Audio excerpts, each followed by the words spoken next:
concealment is revelation. So there's two mountains. There's the Tzuk, right? Which is the Har Seir. And then there's Har Tzion. What do we say? In the Psukim of Malchus, Zechonos, and Shofars, we say, right, that, what's the pasuk? Lishbot et Har Esav. Hashem is coming from where?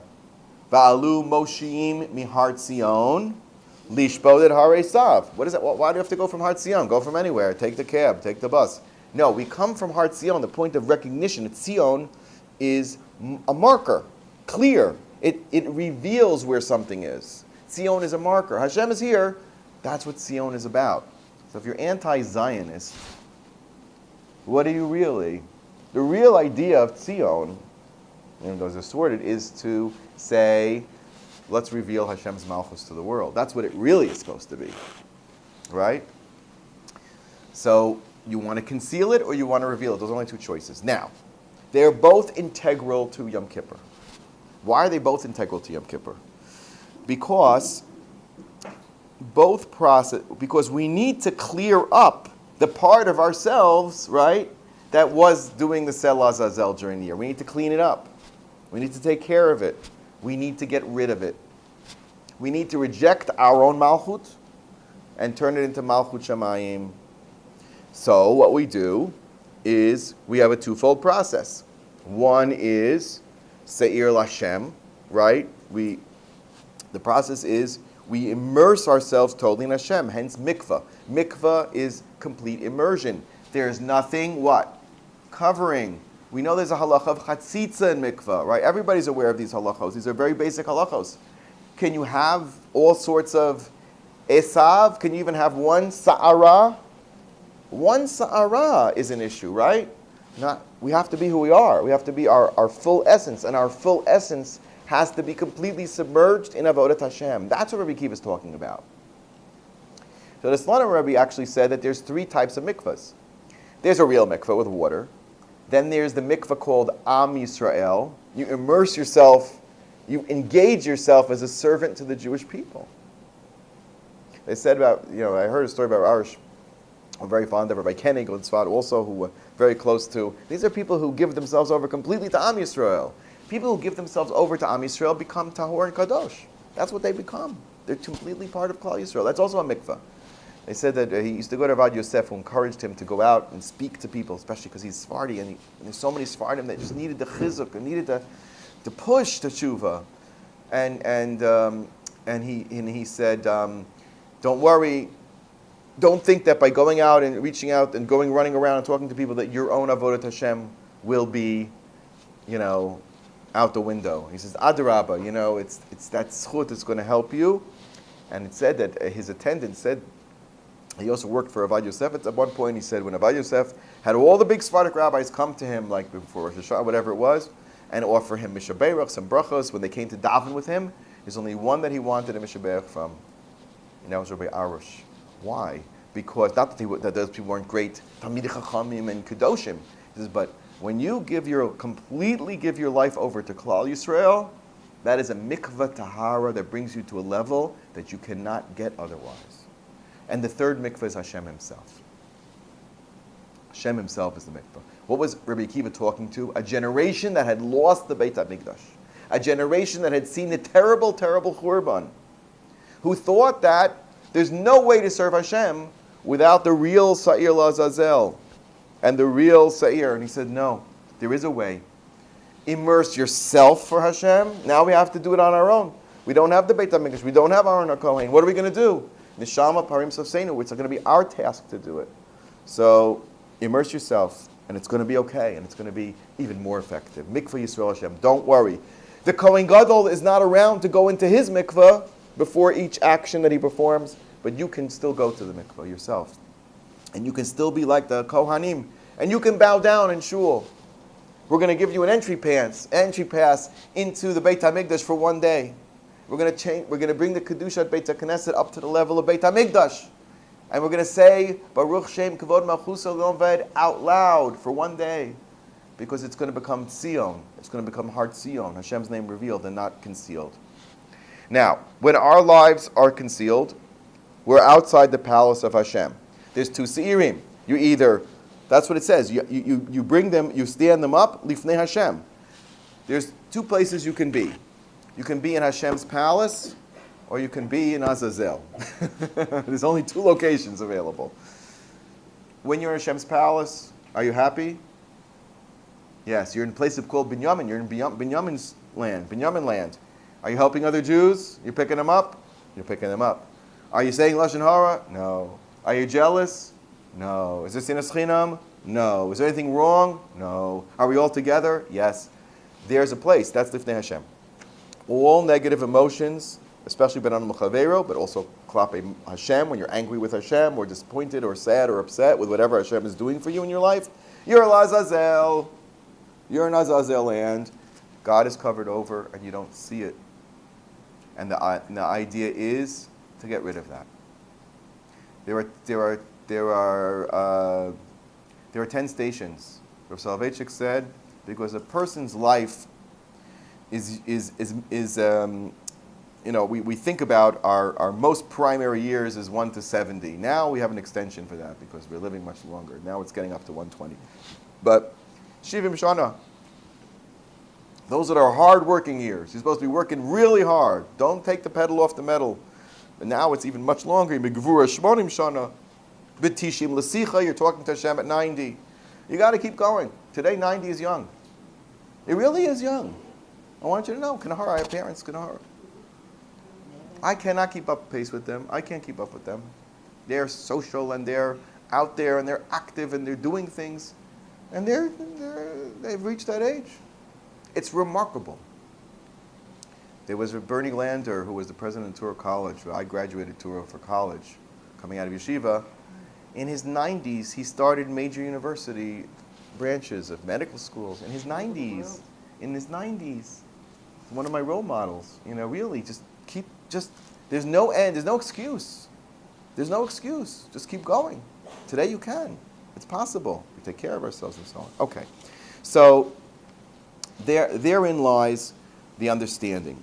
What are the 10 stations? The 10 stations represent each one a 7-year cycle. That a person has basically in life. If you think about this, by the way, if you think about your life this way, it's actually very interesting. That your life is broken into 7-year cycles. Age 1 to 7, age 7 to 14, 14 to 21. Those stages in life, those are aspects of your life that are whole and complete unto themselves. Figure out where you are on the scale, and then think about your life in terms of breaking it into those components, and you'll see where you're at. And each 7 years is unique and different.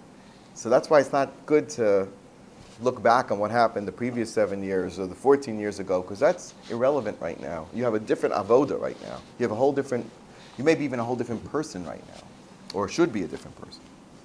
Okay, so again, we have these 3 levels of immersion. Each one brings the melech more fully to ourselves, correct?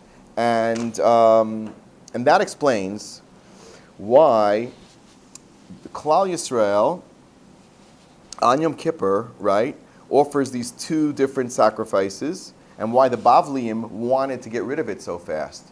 Because it represented the part of life in which Hashem is concealed from us. That's not a very good place. You want to get rid of that. You want to destroy that place. You want to get back into the palace. It's true, everybody ends up on the Azazel road for a part of the year, or for many years, or for part of our lives, but that's not where we want to be, right? But it's also a kapara. The suffering that we go through at that time, Hashem also includes in our path of tshuva. So if we do tshuva, then all of the things that we did, all of our experiences when we weren't in the Beit Hashem, also counts. It's also good. It's also a kapara. That's why when it can turn white, the Lashon Zahorit over there in the mountain, and over there, because life can tear you apart. It can tear your kishkas out. It really can. Various disappointments and problems and relationships. It's very, very hard sometimes. Very, very searingly painful. And guess what? If you come to understand and bring back Hashem onto your malchut and see your problems from a different perspective, and then you have a reconnection to Hashem, the whole thing is one big process of tshuva. I like to say Hashem likes to play Othello. Everybody know how to play Othello? You know what Othello is? Black and Black and white, you white. flip the thing. My kids are great at Othello. I I'm used to terrible be at good at Othello. it. You know, you get excited. Okay. The basic idea is if you got a black at the end, beginning of the line, and a black at the end of the line, then even if there are whites in the middle, you flip them all to black, all the way around. If you got a white here, now you could be, let's say you're the white team. You got a black at the end over here. You got a white, you get a white, you get a white, you get a white, you get excited. But the last guy gets the black over there, you lost everything. But it's also in the positive sense. In other words, you may only have that first one is white, and black, black, black, black, black, black, black. But if you get that last one right, the whole thing flips over for the good. Hashem plays Othello. He wants to know we're all essentially good. The halacha is an amazing thing. When Hashem does the chesed in Hilchos Tshuva, it says if Hashem does a cheshbon hanefesh, if we do does our din, our judgment, which He does on Rosh Hashanah, He gives you 2 free passes on any avera. It's like a coupon. Avera X. Okay, Lashon Hara. Okay, I'll give you the first one for free. Second Lashon Hara. 1 for free. Third Lashon Hara. Uh-oh, we got a problem. First 2 are white. Third one black. Fourth one black. Fifth one black. Sixth one black. What's going to happen in the end?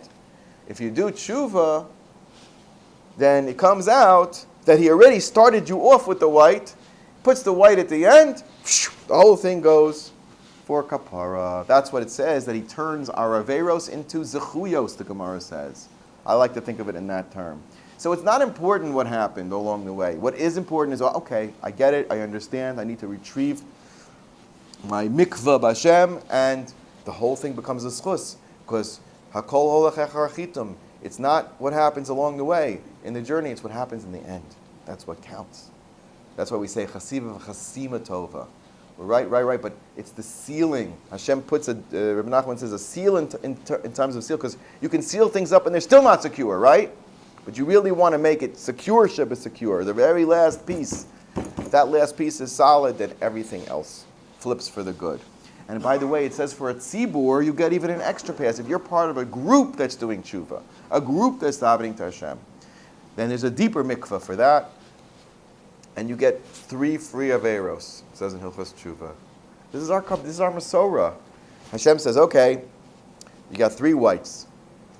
3. It's not a game. I don't. You have to understand. You have to understand what that means. He says, I'm not going to count it. It's just a visual. I'm giving you as a metaphor. I'm not going to count it. It's discounted. You have to understand. People really don't understand this. It's very, very, very important. Everybody knows somebody's been to court, or they go to court, whether it's traffic court or anything else. Hashem really has courts. It's not a game. It's not a game. Read any of these stories about people who had afterlife experiences. Hashem does a complete review of your entire life. And it's a judgment, and it's a court, and there's a satan, and it's scary. But Hashem also is the Melech Rachaman. We blow the shofar, and He has procedures by which we can make appeals to Him, and also suspend the judgment altogether, and people can do things for us. But it is a real court, because why? Because He loves us, and He wants to reward us, and if you don't earn anything, then it's all a joke. Right? You earned it. He wants us to earn our reward. So there's a real court. There are 24 Batei Din in Shemaim. According to the Zohar, there are 24 Batei Din. Each one has jurisdiction over you. If in hour number 1 of the day you did something wrong, they got you in that court. You got a case opened against you in that court. You could have cases open against you in 24 courts. What are you going to do? That's where a tzaddik comes in. That's where connecting to tzaddikim comes in. They are well-known lawyers in the court. Like when people are in trouble, so in New York, there was one famous attorney, just lost his brother, who was a big Rosh Hashiva. Rabbi Brafman, you know about Rabbi Brafman? Rabbi Brafman for Rockaway. So Ben Brafman, his brother, one was a Rosh Hashiva, and one is a hotshot celebrity attorney.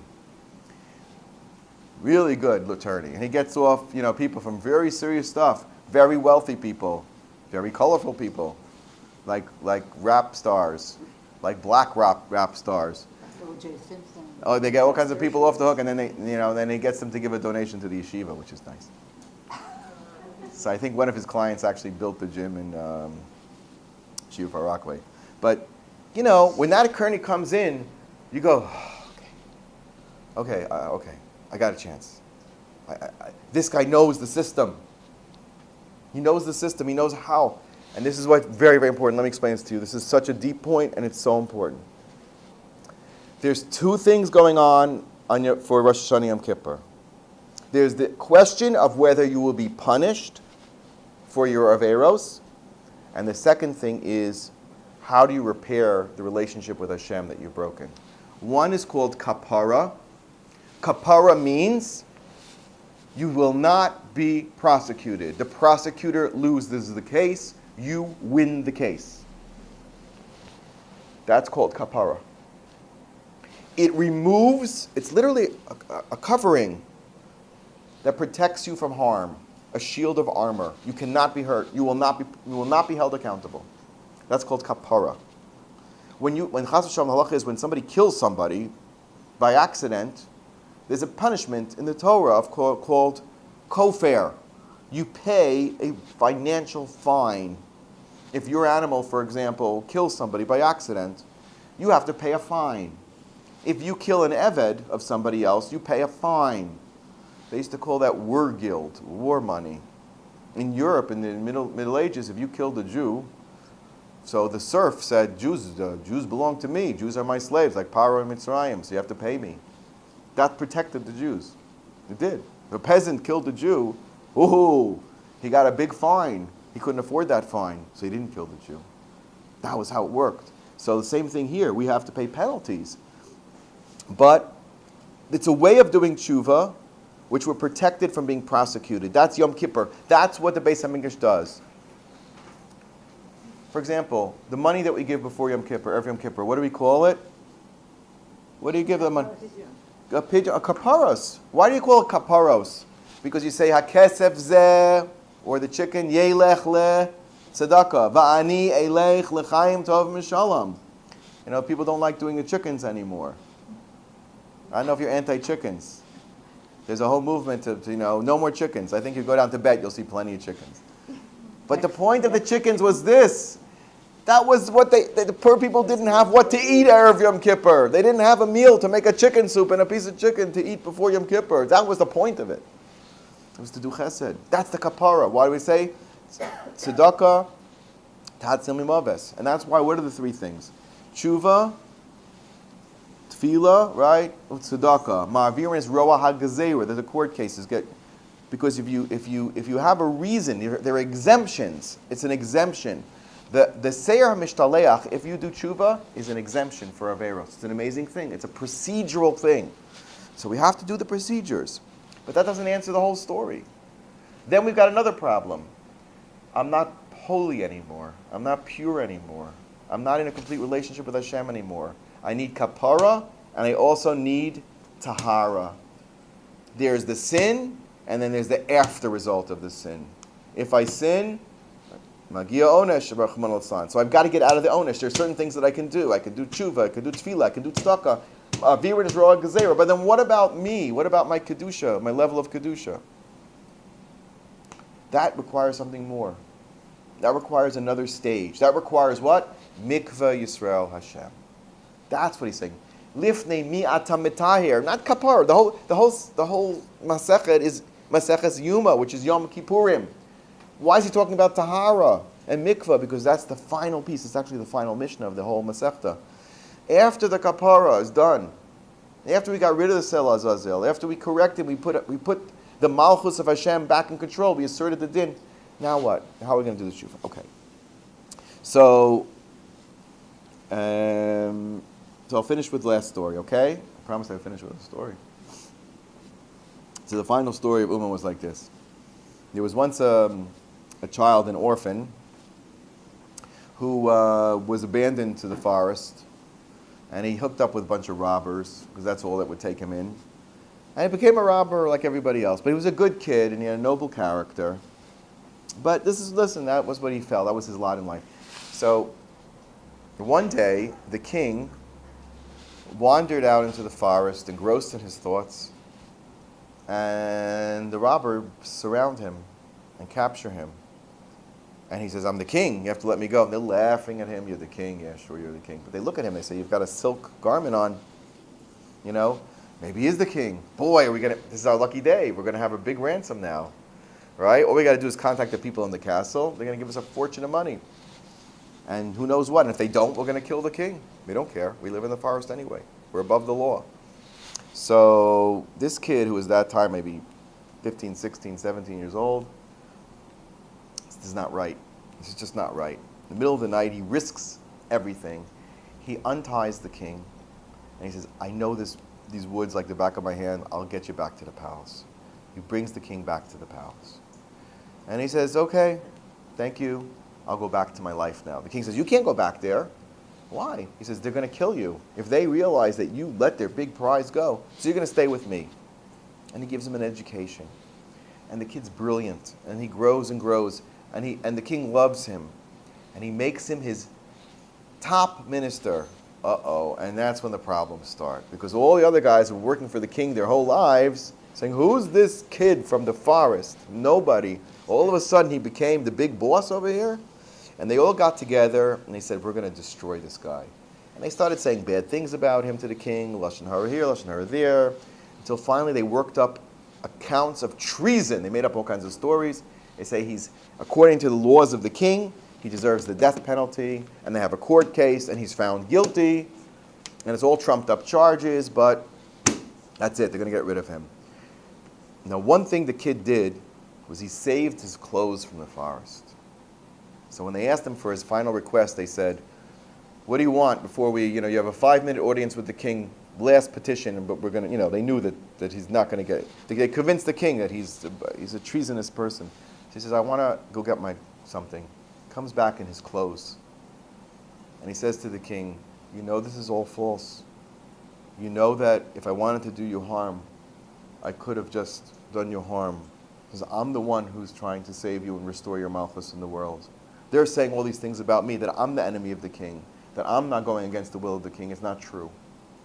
And of course the king clears him and takes all those ministers and hangs them from the highest tree. And that's a day of great joy. That's Kiva Lishbot Haaretz.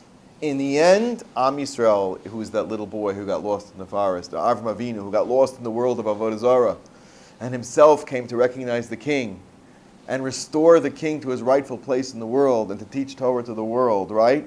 And now the Jewish people, after doing that, what was their reward for becoming the chosen people? Medrash says, Sina Yarad La'olam. The minute we got the Torah, jealousy and hatred for nations. We said, no, they're not serving the king. They're the enemies of the king. They weren't victims of a Holocaust. They're perpetrating a Holocaust.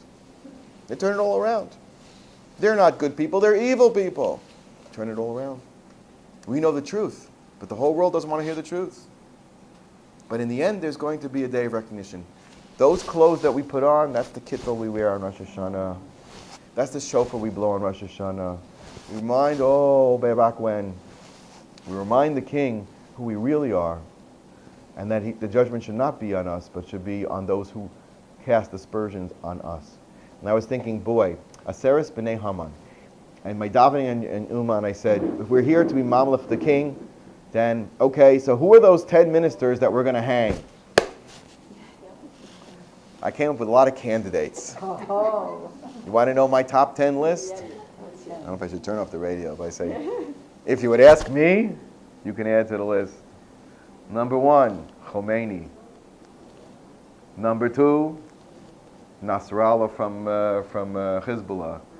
Number 3, the guy from Gaza. What was it called? Yeah, that's number 3. Assad is a close 4th. Okay, who else would you take down? Who else? Abbas himself and all his cronies, And who else are you going to add to the list? The guy from North Korea. Let him go over there a little bit. We have plenty of wonderful candidates. You can add your own. Who are they? They're the Har Seir. They want to conceal the truth of Har Zion, Hashem's true place in the world.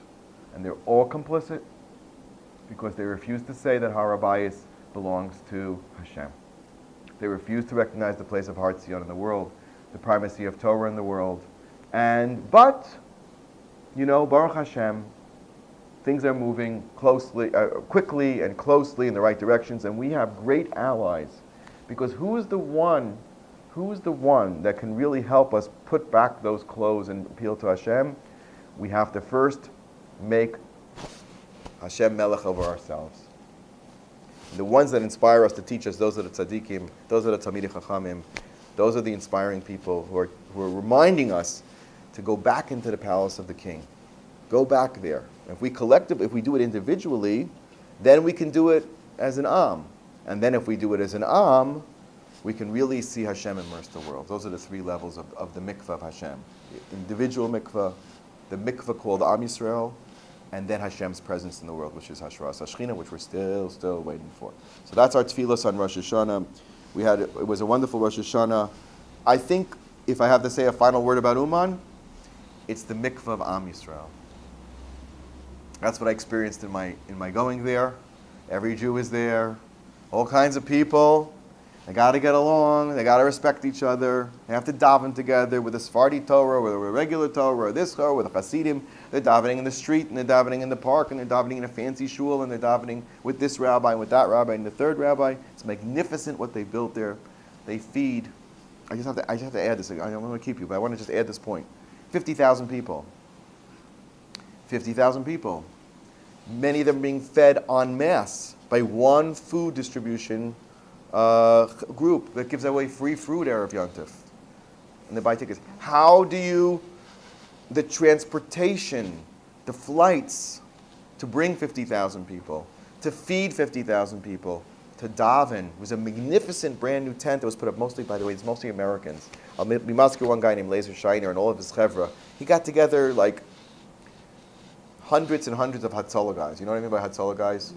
They can't sit still for 1 second, but they got to serve Am Yisrael. So he puts caps on them all, and they literally escort you to a seat to eat.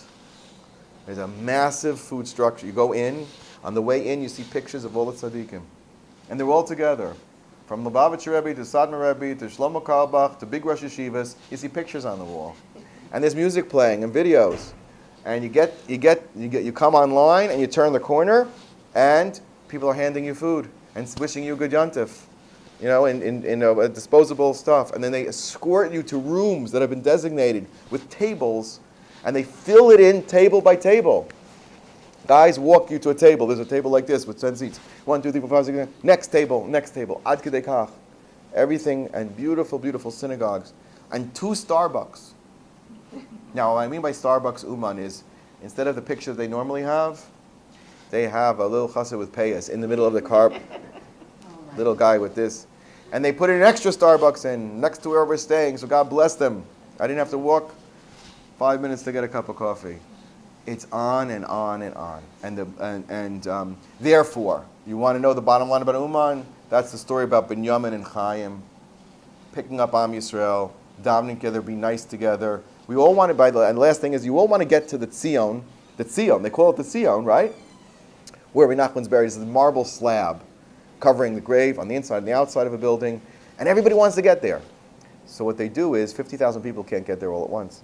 Erev Yontif, they create they cordon off a line, and everybody files through single file. Kivnei Moron, right? I have a video of me filing through. If you want, I'll send it to you. It's a lot of fun.